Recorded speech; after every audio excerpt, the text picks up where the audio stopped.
അസ്സലാമുഅലൈക്കും. ഇന്ന് നമുക്ക് സോസേജ് കറി എങ്ങനെയാണ് തയ്യാറാക്കുന്നത് നോക്കാം. നല്ലൊരു മസാല കറിയാണ് കേട്ടോ തയ്യാറാക്കുന്നത്. ഒട്ടുമിക്ക ആൾക്കാർക്ക് അറിയുന്നത് തന്നെയാണ്. സാധാരണ നമ്മൾ ഉണ്ടാക്കുന്ന പോലെ തന്നെയാണ് കേട്ടോ ഉണ്ടാക്കിയെടുക്കുന്നത്. എന്നാലും അറിയാത്ത ആൾക്കാർക്ക് വേണ്ടിയിട്ടാണ് ഇങ്ങനൊരു വീഡിയോ ഷെയർ ചെയ്യുന്നത്. ഈ ഒരു ലോക്ക്ഡൗൺ ടൈമിലൊക്കെ നമുക്ക് എപ്പോഴും ചിക്കനൊക്കെ കിട്ടിയെന്ന് വരില്ല. അപ്പോൾ നമുക്ക് ഇതുപോലെ സോസേജൊക്കെ വാങ്ങി സൂക്ഷിച്ച് വെക്കുകയാണെങ്കിൽ നല്ലൊരു മസാല കറിയൊക്കെ തയ്യാറാക്കാൻ വേണ്ടി പറ്റും. അപ്പോൾ നമുക്കിത് എങ്ങനെയാണ് തയ്യാറാക്കുന്നത് നോക്കാം. അപ്പോൾ ഞാനിവിടെ ഈ ഒരു സൈസിലുള്ള 8 സോസേജ് ആണ് കേട്ടോ എടുത്തിട്ടുള്ളത്.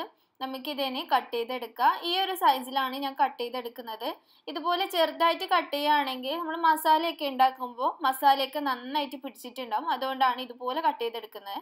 അപ്പോൾ നമുക്കിത് മൊത്തത്തിൽ കട്ട് ചെയ്തെടുക്കാം. അതിനുശേഷം കറി ഉണ്ടാക്കാൻ വേണ്ടി തുടങ്ങാം. ഞാനിവിടെ ഒരു പാനിലേക്ക് ഒരു 2.5 ടേബിൾ സ്പൂണോളം ഓയിൽ ഒഴിച്ചിട്ടുണ്ട്. സൺഫ്ലവർ ഓയിലാണ് എടുത്തിട്ടുള്ളത്. ഇതിലേക്ക് സവാള ചേർത്ത് കൊടുക്കുക. 2 വലിയ സവാളയാണ് എടുത്തിട്ടുള്ളത്. പിന്നെ ഇഞ്ചിയും വെളുത്തുള്ളിയും ചതച്ചത് കൂടി ഇട്ട് കൊടുക്കുന്നുണ്ട്.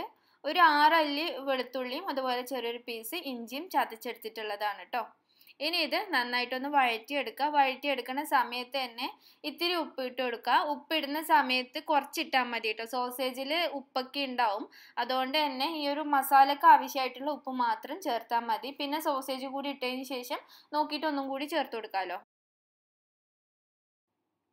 അപ്പോൾ സവാള ഇവിടെ നന്നായിട്ട് വഴന്ന് വന്നിട്ടുണ്ട്. ഇനി ഇതിലേക്ക് തക്കാളി ചേർത്ത് കൊടുക്കുക. ഞാനിപ്പോൾ ഇവിടെ ഒരു തക്കാളിയാണ് എടുത്തിട്ടുള്ളത്. പിന്നെ ഒരു 3 പച്ചമുളക് കട്ട് ചെയ്തത് കൂടി ചേർത്ത് കൊടുക്കുന്നുണ്ട്. അപ്പോൾ തക്കാളി പച്ചമുളക് നന്നായിട്ടൊന്ന് വഴറ്റിയെടുക്കുക. അതിനുശേഷം നമുക്കിനി പൊടികൾ ചേർത്ത് കൊടുക്കാം. ഇതിലേക്ക് ഞാൻ 1 ടീസ്പൂൺ മുളക് പൊടി എടുത്തിട്ടുണ്ട്. ഞാനിപ്പോൾ കാശ്മീരി ചില്ലി പൗഡറാണ് എടുത്തിട്ടുള്ളത്. പിന്നെ ഒരു 1/4 ടീസ്പൂൺ മഞ്ഞൾപ്പൊടി, പിന്നെ 1 ടീസ്പൂൺ തന്നെ കുരുമുളക് പൊടി. നല്ലൊരു എരിവ് കിട്ടാൻ വേണ്ടിയിട്ടാണ് 1 ടീസ്പൂൺ തന്നെ ഇട്ട് കൊടുക്കുന്നത്. പിന്നെ ഒരു 1/2 ടീസ്പൂൺ ഗരം മസാല. ഇത്രയാണ് ചേർത്ത് കൊടുത്തിട്ടുള്ളത്. ഇത് നന്നായിട്ടൊന്ന് വഴറ്റിയെടുക്കുക. 1 മിനിറ്റോളം ലോ ഫ്ലെയിമിൽ ഇട്ടിട്ട് തന്നെ ഒന്ന് വഴറ്റിയെടുക്കുക. അതിനുശേഷം നമ്മൾ കട്ട് ചെയ്ത് വെച്ച സോസേജ് ഉണ്ടല്ലോ, അതുകൂടി ചേർത്തിട്ട് ഒന്ന് വഴറ്റിയെടുക്കുക. സോസേജ് ഇട്ടതിന് ശേഷം ഹൈ ഫ്ലെയിമിൽ തന്നെ ഇട്ടിട്ട് നന്നായിട്ട് വഴറ്റിയെടുക്കുക കേട്ടോ. ഒരു 1-2 മിനിറ്റെങ്കിലും നന്നായിട്ട് വഴറ്റിയെടുക്കുക. അതിനുശേഷം വെള്ളം ഒഴിച്ചു കൊടുത്താൽ മതി കേട്ടോ. ഇപ്പോൾ മസാലയൊക്കെ നന്നായിട്ട് സോസേജിൽ നന്നായിട്ട് പിടിച്ചിട്ടുണ്ട്. ഇനി ഇതിലേക്ക് ഞാൻ ഒരു 1/2 കപ്പ് വെള്ളം കൂടി ഒഴിച്ചു കൊടുക്കുന്നുണ്ട്.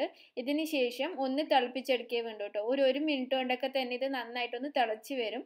അതിന് ശേഷം നമുക്ക് ഫ്ലെയിം ഓഫ് ചെയ്യാം.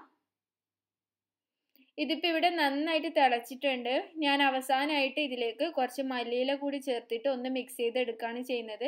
അപ്പോൾ ഞാൻ ഇതുപോലെയാണ് കേട്ടോ എടുക്കുന്നത്. ഇത്തിരി ഗ്രേവിയോടെയാണ് എടുക്കുന്നത്. ഇങ്ങനെയാകുമ്പോൾ നമുക്ക് ചപ്പാത്തിയുടെയും ബ്രെഡിൻ്റെ ഒക്കെ കൂടെ കഴിക്കാൻ വേണ്ടി പറ്റും.